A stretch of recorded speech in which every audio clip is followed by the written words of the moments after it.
On se souvient de cette image de votre colère dans l'hémicycle quand vous vous adressez à vos collègues en disant vous me donnez envie de vomir. Ce sont des mots qui ont été forts. J'imagine que vous avez revu l'image depuis. Bien sûr. On va la revoir et puis on en reparle juste après. Moi, je vais vous dire, j'ai pas le cœur à rire. Ce soir, on est en train de voler aux Français 2 ans de vie en bonne santé, de le faire avec une incroyable brutalité, et vous vous marrez. Mais vous me faites vomir avec une telle attitude, une telle légèreté, pour détruire les droits sociaux des Français. C'est indigne du Parlement. Moi, je veux... La tension au sein de cet hémicycle est toujours aussi à son comble, cette tension. Oui, sur ces images, on ne peut pas... traiter à la légère le fait de briser en fait la vie des gens, parce que moi je suis parlementaire, je suis sur le terrain dans la 8e circonscription des Yvelines, à Mantes-la-Jolie, à Limay, ailleurs.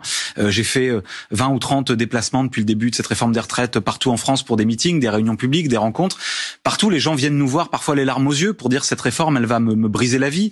Il y a des responsables associatifs qui disent moi mon association sans les néo-retraités, les tout jeunes retraités, elle tiendra pas. Des responsables de clubs sportifs qui disent la même chose. Des gens qui disent moi j'avais déjà en tête mon pot de départ et comment j'allais organiser ma vie à la retraite pour m'occuper de mes petits-enfants, etc.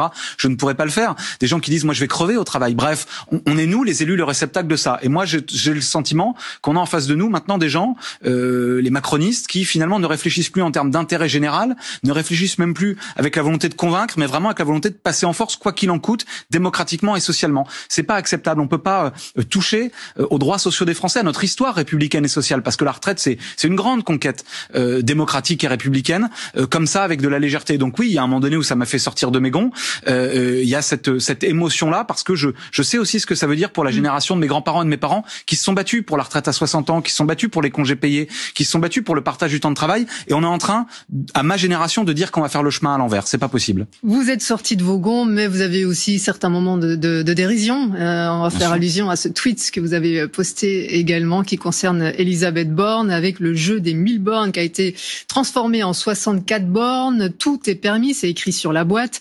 Qu'est-ce que ça vous apporte de faire ce genre de dérision? J'ai fait le jeu. Vous l'avez fait réellement. Je l'ai créé. Pourquoi? Parce que le gouvernement nous a dit il faut faire de la pédagogie.